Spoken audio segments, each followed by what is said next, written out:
इस खास कार्यक्रम में आपका स्वागत है। मैं हूं डिम्पी कालरा और हमेशा की तरह पूरा आधे घंटे का शो हम जो ट्रेंडिंग शेयर्स होते हैं एफ&ओ के वो हम आपके सामने लेके आते हैं और कोशिश करते हैं कि उन सबकी शेयर्स के बारे में आपको कहीं ना कहीं कुछ जानकारी मिल पाए। आप उन्हीं सभी सौदों में अगर सिलेक्टिव ट्रेड करते हैं तो आपको अच्छा बेनिफिट हो पाएगा। बाजार में इस समय सिलेक्शन का मूड चल रहा है, यानी कि अगर आप बहुत ही सिलेक्टिव होकर ट्रेड कर रहे हैं, इंडेक्स को लेकर अच्छे रेंज में ट्रेड करना जानते हैं तो फिर अच्छा पैसा बनेगा, नहीं तो फिर थोड़ा मुश्किल भी हो रहा है क्योंकि बाजार में एक तरफा गिरावट उसका फिर बढ़त दोनों ही आप फेजेस देख पाते हैं। खैर आगे बढ़ते हैं, 5 बड़ी बातों से कार्यक्रम की शुरुआत कर रहे हैं। आज के हमारे मेहमान अजीत मिश्रा होंगे जिनसे हम बातचीत करेंगे, समझेंगे कि आज जब वीकली एक्सपायरी होने जा रही है कि बाजार का रुख क्या रहेगा। सुबह से मार्केट इंडिकेट यही कर रहा है कि एक रेंज में रहेगा, ऑप्शंस के दाव वालों को चर्न करेगा, ख़त्म करेगा, कुछ ऐसा ही देखने को मिल रहा है। खैर पहले 5 बड़ी बातें आप मोटा मोटी समझ लीजिए, उसके बाद फिर हम आगे बढ़ेंगे। कार्यक्रम की शुरुआत करेंगे शेयर्स के साथ, इंडेक्स के साथ और साथ ही अंकुर की अहम खबर भी आपके सामने लेके आएंगे। वीकली एक्सपायरी के दिन बाजार सीमित दायरे में अभी फिलहाल कामकाज कर रहा है। सीमित दायरा क्या है? 17,600 से लेके 18,000 के बीच का है। 17,800 के बीच का है। 200 पॉइंट का दायरा जो 2-3 दिन से बना हुआ है एज इट इज़ वही चल रहा है। निफ्टी निचले स्तरों से निफ्टी बैंक में रिकवरी आई है, 41,500 के वापस से पार होकर कामकाज कर रहा है। आज ये फिसल गया था एक बार 41,500 के भी नीचे, लेकिन फिर से इसने 41,500 के लेवल को रीगेन किया है। निफ्टी और बैंक निफ्टी के मुकाबले अगर तुलना करेंगे तो निफ्टी बैंक ज़्यादा स्ट्रॉन्ग है, निफ्टी वीक है बिकॉज ऑफ आईटी की वेटेज की वजह से। मेटल और सरकारी कंपनीज में कुछ हद तक तेज़ी देखने को मिल रही है। मेटल्स का तो पुल बैक है। हमने आज सुबह ही आपको नोटिस कराया था कि 2-3 दिन के तेज़ गिरावट के बाद आज मेटल्स का दिन हो सकता है, क्योंकि इंडेक्स की मैनेजमेंट अगर करना है तो मेटल्स को इस समय ठीक करना ज़रूरी है। निफ्टी आईटी, ऑटो और एफएमसीजी शेयरों में आज बिकवाली है। आप आईटी इंडेक्स देख पा रहे होंगे, आज भी आधा % ऊपर है। Back to back second day है जब आईटी के अंदर कमजोरी देखने को मिल रही है। उसमें बड़े शेयर टीसीएस जैसे शेयर्स भी इन्वॉल्व हैं। आते हैं 5वीं बड़ी बात पे, वॉलेटिलिटी इंडेक्स विक्स इस समय सपाटी कामकाज कर रहा है 12:30 के आसपास। अपनी स्क्रीन पर भी देख पा रहे हो कि बिल्कुल एक रेंज के अंदर है। और एक बात आपको बता दें कि 12 से लेकर 15 तक के बीच में इस समय बिल्कुल रेंज का ही ये कारोबार रहेगा। इसके अंदर कोई खास बड़ा विक्स आपको उतार चढ़ाव नहीं करता हुआ दिखेगा। आगे बढ़ते हैं, अब अजीत मिश्रा जी हमारे साथ जुड़ चुके हैं। एक बार निफ्टी बैंक निफ्टी का वो प्लेट हम वापस आपको लेके आते हैं आपके लिए, ताकि आप ये मोटा मोटी आंकलन कर पाएँ कि आज की सिचुएशन क्या है। 44 पॉइंट का प्रीमियम आपको निफ्टी पे देखने को मिल रहा होगा। निफ्टी थोड़ा वीक है 1/4% की गिरावट के साथ और ओपन इंटरेस्ट 5% का है। अगर आप इसको रोज़ देखेंगे और कम से कम 3-4 दिन का डाटा अपनी मेमोरी में रखेंगे तो आपको थोड़ा आइडिया लगता चलेगा कि बाज़ार के अंदर हो क्या रहा है। आपको लास्ट टाइम का भी ध्यान होगा, हमने आपको नोटिस कराया था इसी 12 बजे के कार्यक्रम में ही कि ओपन इंटरेस्ट फ्यूल अच्छा है। आज भी मार्केट के पास 5% जो ओपन इंटरेस्ट है, that is called a fuel. ये फ्यूल अच्छा है मार्केट के पास, डायरेक्शन नहीं है। ये जो गिरावट है बेहद छोटी गिरावट है। ऊपर से प्रीमियम बना हुआ अभी भी 40-42 पॉइंट का, हालांकि प्रीमियम पहले के मुकाबले थोड़ा कम हो गया। ये 65 था, ये 42 हो चुका है। थोड़ा कन्विक्शन आज कम हुआ है। आज आप बार बार ऊपर तो जा रहे हैं लेकिन एक तरफा होकर बाजार को तोड़ नहीं रहे हैं, शॉर्ट्स को ट्रैप नहीं कर रहे हैं। इसलिए शॉर्ट्स हो सकता है थोड़ा प्रेशर बनाने का आज काम करें सेकंड हाफ में या थोड़ी देर में, तो इसलिए थोड़ा ध्यान रखिएगा। फ्यूल अच्छा है, ओपन इंटरेस्ट ठीक ठाक है, यानी कि प्राइस अभी ज़्यादा गिरा नहीं है तो एक स्लाइड ना मारते। और 17,600-800 वाली रेंज है, उसमें हमारे पास अभी 100 पॉइंट है खोने के लिए। और आते थोड़ा बैंक निफ्टी की इसी तरह से प्लेट आपकी स्क्रीन पर आई है। आज आप देख पा रहे हैं ओपन इंटरेस्ट के अंदर कुछ 1% भी नहीं है।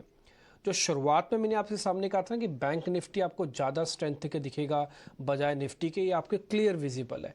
ना तो प्राइस में एक्शन है, 1/4% भी नहीं है, ना ही ओपन इंटरेस्ट में एक्शन है, कुछ खास बड़ा मूवमेंट नहीं है। थोड़ा प्रीमियम स्लाइड हुआ है। ये करीब 170 पॉइंट का था जो घटकर अभी 107 पॉइंट हुआ है। थोड़ा ये स्लाइड हुआ है, थोड़ा ये साइडवेज टू थोड़ा सा बेरिश हो गया, वैसे कोई खास बड़ी दिक्कत तो नहीं है। अब आज के मेहमान अजीत जी से ज़रा समझना शुरू करते हैं कि क्या करना चाहिए। अजीत सर बहुत शुक्रिया, थैंक यू वेरी मच समय देने के लिए। पहले आप निफ्टी से शुरू कीजिए, फिर सर बैंक निफ्टी का बताइएगा। शुक्रिया डिम्पी। तो डिम्पी देखिए, जिस तरीके से आप अभी शेयर कर रहे थे दोस्तों के साथ कि एक रेंज, एक दायरा जो हम 2-3 दिनों से देख रहे हैं इंडेक्स में, वही मुझे लगता है कंटिन्यू रहेगा आज वीकली एक्सपायरी वाले दिन भी। बिकॉज जिस तरीके से आपने इनिशियल एक अपटिक देखा, उसके बाद आप देख रहे हैं कि ग्रेजुअली निफ्टी थोड़ा सा ड्रिफ्ट कर रहा है। मेरे सब 17,600-650 का जोन है, वो सपोर्ट की तरह करता रहेगा। तो अगर इंट्राडे की बात करें तो 650 के पास अगर आपको मिलता है बाइंग की अपॉर्चुनिटी, तो वो आप देख सकते हैं 17,600 के स्टॉप लॉस के साथ 17,720 से लेकर 730 तक के टारगेट्स के लिए। बट ब्रॉडली अगर बात करें तो अभी दायरा कंटिन्यू होते हुए दिख रहा है, और इसका रीजन यही सिंपल कि बैंकिंग काफी कोशिश कर रहा है, बैंकिंग अपने सारे मेजर एवरेजेस के ऊपर ट्रेड कर रहा है। अभी भी यहाँ पे रोटेशनल बेसिस पे बाइंग चल रही है when it comes to private banking majors. But Reliance जो कि एकदम उसके अपोजिट जाके फिर आप देख रहे हैं कि वहां पे बहुत ज्यादा प्रेशर है, आईडीसी में, आईसीआईसीआई बैंक में। तो ये मिक्स फैक्टर्स तो यही इंडिकेट करे डिम्पी की थोड़ा सा रेंज में ही रहेगा, बट कंपैरेटिवली जैसे आपने बताया तो बैंकिंग ज्यादा स्ट्रॉन्ग स्ट्रक्चर है। 41,700 के ऊपर 42,000 तक के लेवल्स भी पॉसिबल है। तो अगर पोजिशनली आप ट्रेड कर रहे हैं तो बैंकिंग को प्रेफरेंस दीजिए ऑन डिप्स। 41,200 250 के पास मिलता है तो आपको एक अच्छी बाइंग अपॉर्चुनिटी होगी। ठीक है। मैं सर एक काम करता हूँ आपसे, मैं थोड़ा अपने आप को भी और क्लियर करता हूँ, दर्शकों के लिए भी। आप मेरे को सिर्फ लेवल्स बताइएगा, निफ्टी का स्टॉप लॉस और निफ्टी का टारगेट, और ये भी बता दीजिएगा बाय सेल होल्ड, ताकि हम एक प्लेट बना के दर्शकों के सामने रख पाएँ। तो पहले जरा निफ्टी से शुरू कीजिए सर, स्टॉप लॉस, टारगेट और ये बाय। अच्छा, जो हमने बनाया एक बार आप इसको चेक कर लेना, 17,650 का स्टॉप, 17,720 का टारगेट, और बाय करें। यही आप कहना चाहते हैं सर? इसमें कुछ छेड़खानी करनी है, बदलना है कुछ? इसमें थोड़ा सा चेंज करना है डिब्बी कि 650 के पास आपको बाय करना है। स्पॉट में करीब अभी भी हम 680 पे ट्रेड कर रहे हैं, तो आपको करीब 30 पॉइंट नीचे पे बाय करना है। 600 का स्टॉप लॉस रखना है, 720 का टारगेट। ठीक है, 600 का हम स्टॉप लॉस कर देते हैं सर, आपके सामने ही आ जाएगा। ये 600 का आप स्टॉप लॉस कीजिए। जहाँ अजीत मिश्रा जी की रिकमेंडेशन लिखी है, राय लिखी है, वहाँ पे आप डाल देना कि 17,650 पे खरीदना है। सर ये हमने कर दिया आपके लिए स्टॉप लॉस, ठीक, 720। अब मौका देख के अजीत मिश्रा की जहाँ पे रिकमेंडेशन लिखी हुई है वहाँ पे हम ये भी लिख देंगे कि यहाँ पे आप चाहें तो 17,650 के आसपास खरीदें, यानी कि बाइंग ऑन डिप्स हो गया। एक ठप्पा भी लगाइए इस पे बाइंग ऑन डिप्स का। बिल्कुल क्लियर थॉट होना चाहिए, पता होना चाहिए करना क्या है। गलत होना ठीक होना मार्केट का हिस्सा है, लेकिन ये तो पता हो कि हमको करना क्या है। आते हैं बैंक निफ्टी पे सर, अब जरा उसके लेवल बताइए, स्टॉप लॉस भी और उसका टारगेट भी सर। बिल्कुल डिब्बी, तो जैसे आपने बताया कि ये आपको पोजिशनली ज्यादा स्ट्रेंथ है बैंकिंग इंडेक्स में, इसमें कोई दो राय नहीं है। तो मेरे हिसाब से इंट्राडे में, क्योंकि आज बैंकिंग में थोड़ा बहुत हायर लेवल्स पे प्रॉफिट टेकिंग देख रहे हैं आप 41,700 पे, तो 41,300 पे जो डिप करीब यहाँ से 150-200 पॉइंट नीचे, वहां पे आपको बाइंग करना है। 41,100 वो आपका स्टॉप लॉस रहेगा। 41,700 से लेकर 42,000 ये आपके टारगेट्स रहेंगे। ओके ठीक है, तो ये स्टॉप लॉस टारगेट की प्लेट भी आपकी स्क्रीन पर बनी हो आ जाएगी, आप इसको अच्छे से नोटिस कर लीजिएगा। और हमारी कोशिश यही रहती है कि कहीं ना कहीं हम आपके सामने सारी चीज़ों को क्लियरली वॉच करके एक बार रखें। एक काम मैं आपके लिए और कर देता हूँ इस बीच, अगर आप मेरी स्क्रीन को इस समय देख पा रहे हैं तो एक बार मैं निफ्टी का चार्ट आपको दिखा देता हूँ, या छोड़ दीजिए, निफ्टी के अंदर ऐसा कुछ खास मूवमेंट है भी नहीं, तो नहीं भी दिखाएंगे तो काम चल जाएगा। मोटा मोटी आपको रिकमेंडेशन मिल गया, बस आप उसी पे ही ध्यान दीजिए। इंडेक्स वैसे भी आज वीकली एक्सपायरी के दिन हो सकता है साइडवेज हो जाए, तो कोई खास बड़ा मूवमेंट आज आपको दोनों इंडाइसिस में नहीं मिलेगा। और अभी आप बाय और सेल का निफ्टी की जो प्लेट भी देख पा रहे थे ना, उसके अंदर में सिर्फ 150 पॉइंट का कुल मिला के मूव है। ये बैंक निफ्टी आपके पास आ गया, 41,100 का स्टॉप, 41,700 का टारगेट है, ये आपके लिए है। आते हैं अब जरा थोड़ा आगे बढ़ते हैं और अब आते हैं स्टॉक्स की तरफ। तो पहले ताज़ा खरीदारी वाले शेयर्स आपकी स्क्रीन पर आएंगे।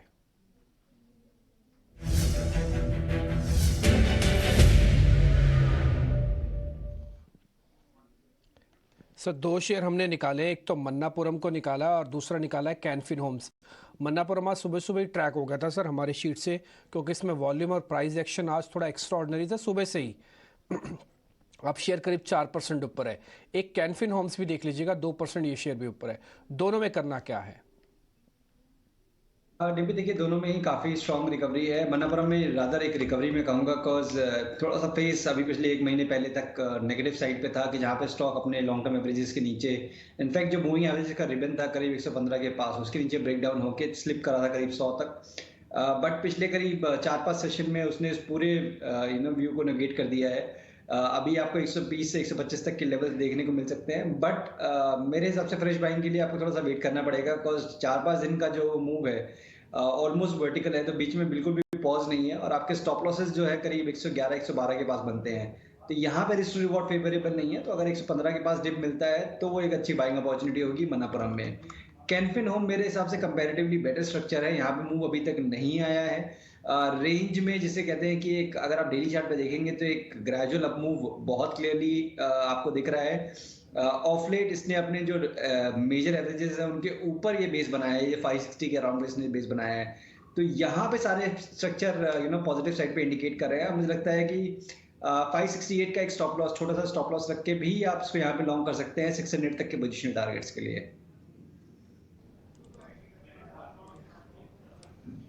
ओके ठीक है, तो आपको ये लगता है कि थोड़ा मनापुरम में ट्रेड अगर लेना है तो थोड़ा डिप में ले, 115 के आसपास आपके लिए ज़्यादा ठीक रहेगा। 111 112 का स्टॉप है, 120 125 का टारगेट है, तो ये आपके लिए मन्नापुरम का हो गया। इसके अलावा कैनफिन होम्स की भी टारगेट और स्टॉप लॉस की प्लेट। सर एक बार जरा टारगेट और स्टॉप लॉस वापस से बता देंगे कैनफिन का भी। कि कैनफिन में 568 आपका स्टॉप लॉस रखना है और 600 का टारगेट।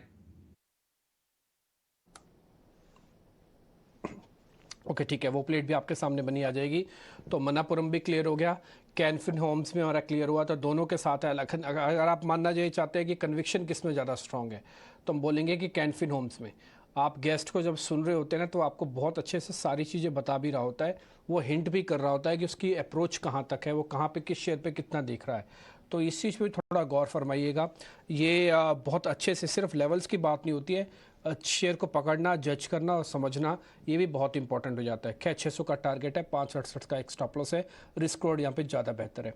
सर शॉर्ट कवरिंग के दो शेयर हमने लिए हैं, एक तो मेटल्स में से लिया है ऑफकोर्स क्योंकि आज मेटल के अंदर शॉर्ट कवरिंग है, टाटा स्टील उसमें से लिया। दूसरा शेयर है सर डेल्टा कॉप, इसमें ना एक ब्लॉक भी लगा है सर डेल्टा कॉप में। एक बार जरा आप इन शेयर्स को जरा चेक कर लीजिए, दोनों को, डेल्टा कॉप को भी और टाटा स्टील को भी।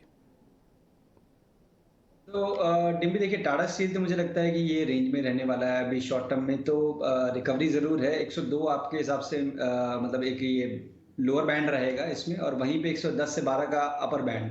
तो इसी रेंज में ये कंसोलिडेट करना चाहिए at least in the near future. और रिस्क रिवॉर्ड फ्रेश बाइंग के लिए यहाँ पे फेवरेबल नहीं है। सेम विद डेल्टा कॉर्प, यहाँ पे भी देखिए एक अच्छी रिकवरी देखने को मिली है, 180 से लेकर स्टॉक 200 तक आ चुका है। बट आपके जो मेजर एवरेजेस हैं 205 से लेकर 210 के बीच में काफी ज्यादा रेजिस्टेंस हैं। तो यहाँ पे आपको कंडीशनल बाय की वेट करना है, मतलब 210 के ऊपर आप क्लोज करते हैं तब आप काफी लंबे टाइम बाद, मतलब ऑलमोस्ट 3-4 महीने के नेगेटिव टोन के बाद आप एक रिवर्सल के इंडिकेशन देखेंगे। तो अभी फॉर टाइम बिंग मेरे हिसाब से दोनों को ही आपको अवॉइड करना चाहिए। डिप में टाटा स्टील आप डेफिनेटली कंसीडर कर सकते हैं but not the current level. ठीक है, मैं ना डेल्टा कॉप का एक चार्ट आपके सामने शेयर करना चाहता हूँ। हालांकि हमने दोनों को अवॉइड की कैटेगरी में डाल दिया, आप दोनों पे ठप्पा लगाना चाहें तो लगा सकते हैं, टाटा स्टील पे भी डेल्टा कॉप पे भी, क्योंकि एक तो शॉर्ट कवरिंग का है, उसके अंदर 2-3 दिन चाहिए होते हैं कवर अप होने के लिए, पता लगने के लिए कि अभी शॉर्ट कवरिंग कंटिन्यू होगी कि ये वन डे अफेक्ट है। दूसरा डेल्टा कॉप भी बिल्कुल रेंज के अंदर चल रहा है। अगर आप देखेंगे डेल्टा कॉप के अंदर तो एक मूव आज से करीब जून के महीने में आया था। ये मैं चार्ट थोड़ा सा और ड्रैग ऊपर आप करेंगे तो आपको क्लियर हो जाएगा। ये जून के महीने का एक सपोर्ट है और उसके बाद ये मल्टीपल सपोर्ट एरिया को फिर से बना रहा है। आप नीचे देख पा रहे हैं, मल्टीपल सपोर्ट एरिया को फिर से बना रहे हैं, डेली बेसिस पर चार्ट है। अभी इसके अंदर ऐसा कोई कन्विक्शन नहीं आया कि जिससे ये लगे कि ये बहुत बड़े ब्रेकआउट की तैयारी कर रहा है। मैं आपके लिए ड्रॉ भी कर देता हूँ सामने सामने ही, आप देखेंगे ये एक बेस है जो कि बेस तो हो गया फॉर्म, इसमें तो कुछ सेकंड थॉट ही नहीं है। लेकिन क्या ये ब्रेकआउट हो जाएगा, इसके लिए इसको पूरी रेंज को पार करना पड़ेगा जो मैं आपके लिए मार्क कर रहा हूँ।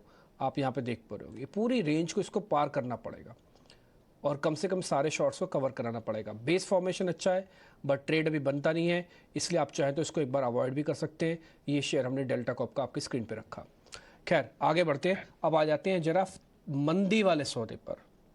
आज के फ्रेश शॉर्ट्स आपकी स्क्रीन पर आएंगे।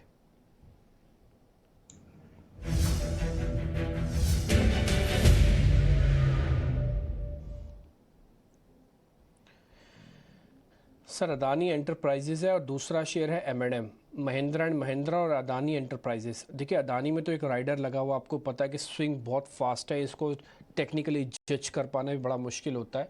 हाँ फिर भी क्योंकि एक सडन मूव आया हुआ है, छोटे स्पैन के अंदर एक बड़ा मूव है, शेयर फटीक लेता है, थक जाता है, तो शेयर नीचे आ रहा है आज 5%। ये ASM वाली जो बात है मार्केट के अंदर थोड़ा और फ्यूल वाला काम करती है। हालांकि ऐसे नहीं थे कि इनके मार्जिन्स कम थे, अगर आप अडानी पोर्ट का फ्यूचर लेने जाएंगे तो आपको 2.5 लाख रुपए देने पड़ते हैं और 2.5 लाख का फ्यूचर, यानी कि 100% ऑलरेडी मार्जिन देना ही पड़ रहा था। तो मार्जिन अगर 2-5% बढ़ भी जाएगा उससे कुछ ज़्यादा इम्पैक्ट नहीं रखता, लेकिन ये फटीक वाला नेचर थोड़ा ज़्यादा इम्पैक्ट कर रहा है। दूसरा सर, M&M के अंदर आज बिकवाली आई है ऑटोज़ की वजह से। आज ऑटो में भी लीड थोड़ी ख़त्म हुई है। दोनों शेयर को चेक कीजिए आप, M&M को और अदानी एंटरप्राइजेस को सर। तो डिम्पी देखिए, हम जितना भी समझाएं, एक फैंसी एक जरूर रहती है कि जो स्टॉक बहुत ज़्यादा मूवमेंट करते हैं, बहुत ज़्यादा वॉलेटाइल रहते हैं, तो कहीं ना कहीं एक फैंसी जरूर रहती है। तो मेरी रिकमेंडेशन ये होगी कि अगर आपके पास ऑलरेडी है तो आपको देखना है कि 1840 के नीचे दोबारा से यहाँ पे आप प्रेशर बढ़ते हुए देखेंगे। अभी कहना मुश्किल है कि ये उन लेवल्स को ये ब्रेक करेगा नहीं करेगा, कंसिडरिंग जिस तरीके के मूव्स में हो रहे हैं। तो आपको एज अ ट्रेडर 1840 को ध्यान रखना है। ये व्यू नेगेट हो जाएगा जब भी आप उसको देखेंगे 2140 2150 के ऊपर दोबारा से निकलते हुए। फिर आप मतलब मान के चल सकते हैं कि 2400 तक के लेवल्स भी शायद आपको रीटेस्ट करते हुए मिले। तो एज अ ट्रेडर अगर आपके पास कोई एग्जिस्टिंग पोजीशन है तभी आप उसको देखिए, otherwise you can avoid. M&M ने डिम्पिन जैसे शेयर किया, डेफिनेटली यहाँ पे प्रेशर है, which is very unlikely, because काफी ज्यादा स्ट्रेंथ है इस स्टॉक में ओवरऑल अगर आप बात करें तो जस्ट प्रॉफिट टेकिंग का पेज है मेरे हिसाब से। जो अभी हाल फिलहाल में देखेंगे 4-5 दिनों से एक छोटी सी रेंज में था, ट्रेड कर रहा था। आज की कैंडल थोड़ी सी ज्यादा डिसाइसिव लग रही है ऑन द नेगेटिव साइड। तो ये क्या इंडिकेट कर रहा है कि शायद नियर टर्म में आपको प्रेशर थोड़ा सा बढ़ता हुआ मिले। आपको स्टॉक करीब 1230 से लेकर 1210 का जोन ये दिखा दे, तो वहां पे आप बाय के लिए देख सकते हैं। अगर एग्जिस्टिंग कोई पोजीशन है यहाँ पे आपको निकल जाना चाहिए। शॉर्टिंग भी आप देख सकते हैं, बट ज्यादा बड़े स्टॉप लॉसेस ना मेंटेन करें। करीब 1280 का एक स्टॉप होना चाहिए। स्टॉक करीब 1260 पे है और 1220 के पास आपको प्रॉफिट बुक कर लेना चाहिए। तो M&M में डेफिनेटली आप कंसिडर कर सकते हैं, अदानी को भी अवॉइड करें। ठीक है, अडानी को तो हम थोड़ा अवॉइड करने के लिए रिकमेंडेशन में डाल रहे हैं, लेकिन M&M पे अगर आप सौदा लेना चाहते हैं 1280 का स्टॉप लगाए, 1220 का एक टारगेट रखें और शॉर्ट द M&M जी। लेकिन उनको ही शॉर्ट करना चाहिए जिनको शॉर्ट करना आता है, शॉर्ट करने की काबिलियत रखते हैं या फिर अपनी पोजीशन को हेज करना चाह रहे हैं, ये उनके लिए है। नहीं तो इसका रिवर्स ऑर्डर भी है। अगर आप जो टारगेट जहाँ पे लिखा हुआ है ना, ये आपका बाय प्राइस हो जाएगा। आप 1220 पे फिर बाय भी कर सकते हैं। जहाँ पे स्टॉप लॉस लिखा है इसका एक टारगेट हो जाएगा। फिलहाल इसमें हम कोई छिड़खाने नहीं कर रहे क्योंकि ट्रेंड इज फॉर फ्रेंड। तो अभी तो सेल के साथ ही चले क्योंकि अभी ये बिकवाली की रिकमेंडेशन दे रहे हैं और आपको 1220 तक का टारगेट रखना है, 1280 का एक स्टॉप लॉस है। अदानी एंटरप्राइजेस का एक बार मैं आपको चार्ट जरूर दिखाना चाहूँगा। उसके अंदर 2 इंपॉर्टेंट पॉइंट्स थे जो मेरे को बताने थे। खैर कोई बात नहीं, अब इसको छोड़ देते हैं। एक बार M&M पे ही आप जरा फोकस कर लें, ज़्यादा शेयर्स पे अभी ना जाए आगे बढ़ते हैं। आते हैं जरा अनवाइंडिंग के 2 शेयर्स पे, डिक्सन टेक्नोलॉजी और अंबुजा। इन दोनों पे एक बार आपकी रिकमेंडेशन चाहिए जी सर, डिक्सन टेक्नोलॉजी और अंबुजा। डिम्पी देखिए, डिक्सन टेक्नोलॉजीज तो हम सबको पता है किस तरीके का कार्नेज रहा है स्टॉक में। 4700 से आप 2600 तक आए थे। ऑफ लेट थोड़ा सा रिकवरी, थोड़ा रिबाउंड देखने को मिला था, बट दोबारा से वो मूव फिजल आउट हो रहा है। आज स्टॉक दोबारा से अपने शॉर्ट टर्म मूविंग एवरेजेस के नीचे स्लिप कर रहा है, तो ये अच्छे साइन नहीं है। तो इट मींस दोबारा से इसमें आप एंटिसिपेट कर सकते हैं कि एक बार 2700 तक के लेवल्स देखने को मिल जाए। तो डेफिनेटली यहाँ पे आप शॉर्टिंग की रिकमेंडेशन होगी। इंट्राडे में कोई भी बाउंस मिलता है 2880 के पास, वहां पे आप शॉर्ट करिए। 2910 का स्टॉप लॉस मेंटेन करिए और 2720 से लेकर 2700 तक के टारगेट्स के लिए आप उसको मेंटेन कर सकते हैं पोजीशन को। अंबुजा सीमेंट में मेरे हिसाब से एक नॉर्मल पॉज है। जैसे मैंने बताया है कि इस ग्रुप ऑफ स्टॉक्स में काफी ज्यादा वॉलेटिलिटी है, तो यहाँ पे टोन नेगेटिव होगा जब दोबारा से ये स्टॉक 373 के नीचे जाएगा तब। उससे पहले इसको आपको शॉर्टिंग के लिए अवॉइड करना है। तो प्रेफरेंस देनी है अगर आपको शॉर्टिंग के लिए, तो Dixon is a better candidate.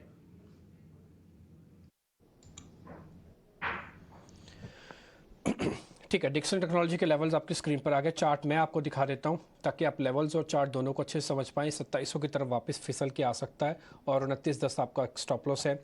इसके अलावा मैं आपको अदानी एंटरप्राइज का भी चार्ट दिखा दूंगा। डिक्सन का चार्ट आप अपने स्क्रीन पर देख पा रहे होंगे। इसके अंदर देख पा रहे होंगे, इसके अंदर एक इसने ब्रेक डाउन किया था जहाँ पर हमने गोला मार्क किया हुआ है। ये ब्रेक डाउन होने के बाद ये तेज़ी से शेयर फिसला है। अगर आप फुल स्क्रीन कर देंगे तो थोड़ा और भी अच्छा होगा। और इसके बाद देखेंगे एक गैप भी बना हुआ है, सिर्फ इसने इस गैप को भी फिल नहीं किया। आप ये देख पा रहे हो, मैं हर चीज़ आपके सामने ड्रॉ कर रहा हूँ। ये गैप है एक छोटा सा, इस गैप को भी इसने फिल नहीं किया। तो इस शेयर के अंदर जो स्ट्रेंथ है वो अपने आप में आपको दिख रही होगी कि कितनी कमज़ोर स्ट्रेंथ है। और ये अपने 250 दिन की एवरेज को भी प्रॉपरली टेस्ट ही नहीं कर पाया और उसके बाद से ये नीचे आने लग गया। इसका बेस है, यही बेस सर आपको बता रहे हैं कि वापस फिसल के आ सकता है। आपका स्टॉप लॉस यहीं आ जाएगा जो इसका टॉप बना हुआ है 2980 के आसपास का। तो फिलहाल कुल मिला के ये एक गैप फिलिंग प्रोसेस को भी छोड़ रहा है, तो डिक्सन टेक्नोलॉजी शॉर्ट हो गया। थोड़ी देर पहले हम अडानी एंटरप्राइजेस के बारे में बात कर रहे थे कि अडानी एंटरप्राइज को क्यों इस समय छोड़ देना चाहिए। आपको मैं ज़रा उसके भी चार्ट दिखा देता हूँ, हालांकि उस पर कोई कॉल नहीं है। अभी हम सर की कॉल आपके सामने रखेंगे, बट एक बार अडानी एंटरप्राइजेस का चार्ट अपनी स्क्रीन पर लेके आता हूँ मैं। आपको दिखाते हैं 3 इंपॉर्टेंट चीज़। ये बड़ी बड़ी कैंडल्स आप 3 बार बड़ी बड़ी कैंडल्स आपने देखी होंगी, अपनी स्क्रीन पर आप देख भी रहे होंगे। इसको फिल करने का काम मार्केट ने शुरू किया था, लेकिन जहां पर इसका फिजल आउट हुआ, यानी कि इस जगह पर आके, उसके बाद से लगातार छोटी छोटी छोटी छोटी कैंडल्स है। फिर से सेम जगह पर आके पुल बैक मिला और फिर से सेम जगह पर आके ये पुल बैक खत्म हो गया। कुल मिला के अंबानी अडानीज के लिए अभी 2200 का लेवल पार करना बड़ा मुश्किल है। सपोर्ट इसके पास 1200 1250 का है, तो ये 1000 रुपए की रेंज में हो सकता है भी समय निकल जाए। और इसका अभी भी आप देख पा रहे होंगे एक पूरी तरह से एक रेंज के अंदर ही फंसा हुआ शेयर है। मैंने ड्रा आप थोड़े और कर दिया आपके लिए, आपको पूरा आइडिया लग रहा होगा। ये 2200 ऊपर 1200 नीचे, 2200 1200 2200 1200 इसके बीच में ये ट्रेड करेगा। खैर आगे बढ़ें, कुछ और शेयर सर से पता करें। उससे पहले सर की जरा रिकमेंडेशन एक बार ले लेते हैं। सर आपके रिकमेंडेशन चाहिए। बिल्कुल डिम्पी, तो देखिए यहाँ पे जिस तरीके से मार्केट का टोन है कि जहाँ बैंकिंग फाइनेंशियल्स को प्रेफर कर रहे हैं मार्केट, तो उन्हीं पे रखिए फोकस, और उनमें भी जो बेस्ट स्टॉक्स हैं उन पे आपका फोकस होना चाहिए। तो देखिए चोला फाइनेंस एक ऐसा स्टॉक है जहाँ पे कि आपने हार्डली एनी रिट्रेसमेंट देखा when it comes to price wise retracement from the record highs. अभी हाल फिलहाल में एक अच्छा कंसोलिडेशन भी हो चुका है, तो मुझे लगता है कि स्टॉक दोबारा रिकॉर्ड हाइज को रिटेस्ट करने के लिए तैयार है। तो 760 का स्टॉप लॉस मेंटेन करिए, 795 तक के टारगेट्स के लिए आप यहाँ पे लॉन्ग पोजीशन बना सकते हैं। वहीं बैंकिंग स्पेस में से फेडरल बैंक, यहाँ पे भी स्ट्रक्चर ऑलमोस्ट सिमिलर ही है कि काफी स्ट्रॉन्ग मूव के बाद एक मार्जिनल रिट्रेसमेंट आया था। स्टॉक अभी दोबारा से रिकवरी के उस पे ट्रैक पे है, और जो रिसेंट में कंसोलिडेशन हुआ है इसने आपको एक छोटा स्टॉप लॉस भी प्रोवाइड किया है। तो यहाँ पे ज्यादा बड़े स्टॉप लॉसेस रखने की जरूरत नहीं है। 133 का एक स्टॉप मेंटेन करिए, 142 तक के टारगेट्स के लिए फेडरल बैंक को भी आप लॉन्ग कर सकते हैं।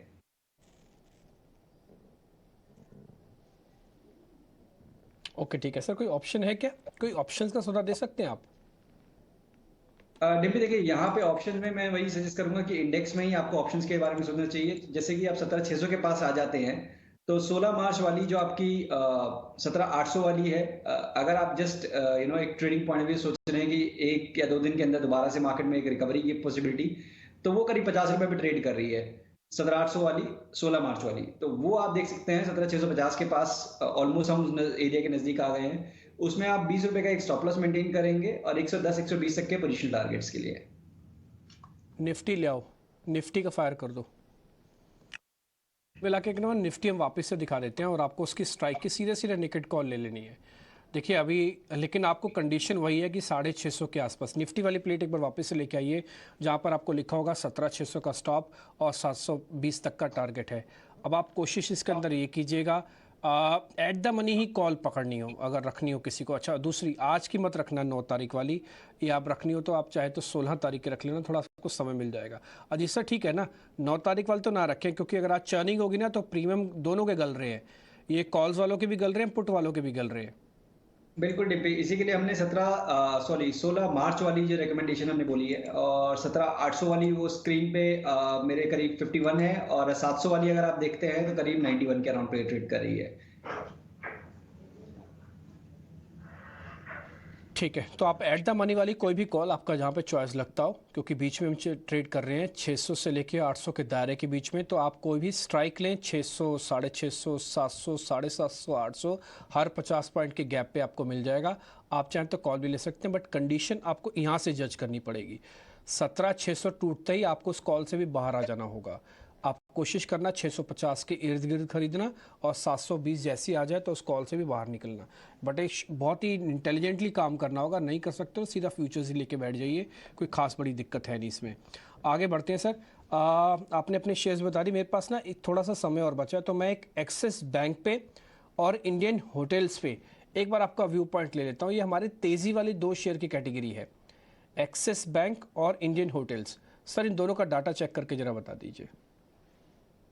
तो डिम्पी देखिए, डिस्क्लोजर ये दोनों ही स्टॉक हमने अपने क्लाइंट्स को आज ही रिकमेंड किए हैं। और जैसे हम बात कर रहे थे कि बैंकिंग में तेजी है, बट बैंकिंग में सारे स्टॉक पार्टिसिपेट नहीं कर रहे हैं। मेरे हिसाब से एक्सिस बैंक काफी अच्छा एक रिवर्सल के लिए तैयारी कर रहा है। तो जो हमने इसमें रिकमेंड किया है अपने क्लाइंट्स को, करीब 856 का स्टॉप लॉस, 896 तक के टारगेट्स एक्सिस बैंक में लॉन्ग करने की रिकमेंडेशन दी है।